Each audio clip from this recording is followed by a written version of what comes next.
मराठी बातम्या.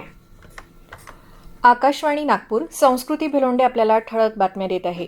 जिल्ह्यात पेट्रोल आणि डिझेलचा पुरेसा साठा उपलब्ध असून नागरिकांनी कोणत्याही अफवांवर विश्वास ठेवू नये असं आवाहन जिल्हाधिकारी कुमार आशीर्वाद यांनी केलं आहे. तेल कंपन्यांचे वरिष्ठ व्यवस्थापक आणि विक्री अधिकाऱ्यांशी चर्चा करून जिल्ह्यातील इंधन पुरवठ्याचा त्यांनी सविस्तर आढावा घेतला. इंधनाचा कोणताही कृत्रिम तुटवडा निर्माण होणार नाही याची दक्षता घेण्याचे निर्देश तेल कंपन्यांना देण्यात आले असल्याचं त्यांनी सांगितलं. मुंबई आणि इतर शुद्धीकरण केंद्रामधून नियमितपणे इंधन पुरवठा सुरू आहे, त्यामुळे नागरिकांनी घाबरून जाऊन इंधनाचा अनावश्यक साठा करू नये असं आवाहन त्यांनी केलं आहे.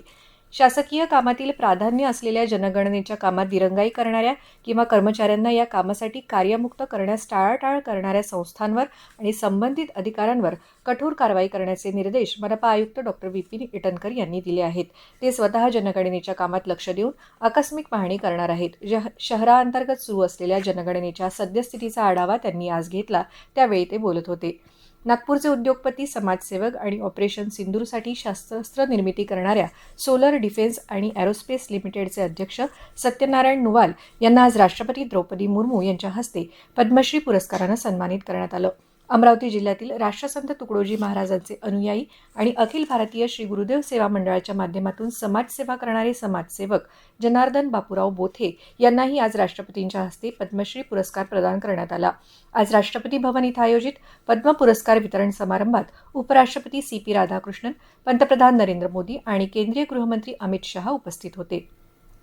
नागपूर जिल्ह्यातील पेंच बहुउद्देशीय प्रकल्पाच्या कालव्यांची स्वच्छता आणि दुरुस्तीचं काम युद्ध पातळीवर सुरू आहे. विदर्भ पाटबंधारे विकास महामंडळ आणि प्रसिद्ध अभिनेते नाना पाटेकर आणि मकरंद अनासपुरे यांच्या नाम फाउंडेशन या स्वयंसेवी संस्थेनं एकत्र येत ही कालवा स्वच्छता आणि दुरुस्ती मोहीम सुरू केली आहे.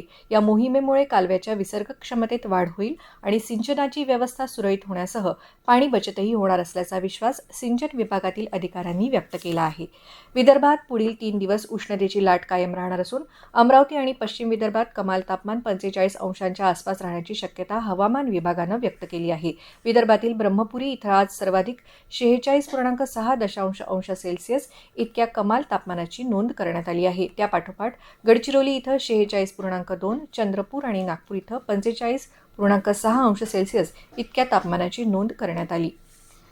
सध्या वस्तूच्या MRP व्यवस्थेत सर्वसामान्य ग्राहकांची होणारी आर्थिक लूट टाळण्यासाठी केंद्र सरकारनं कायद्यात दुरुस्ती करणं आवश्यक आहे. विद्यमान सरकारनं ती दुरुस्ती करून सामान्य जनतेचे होणारे आर्थिक शोषण थांबवावे अशा आशयाचं निवेदन अखिल भारतीय ग्राहक पंचायतीच्या यवतमाळ जिल्हा शाखेच्या वतीनं जिल्हा प्रशासनाला देण्यात आलं आहे.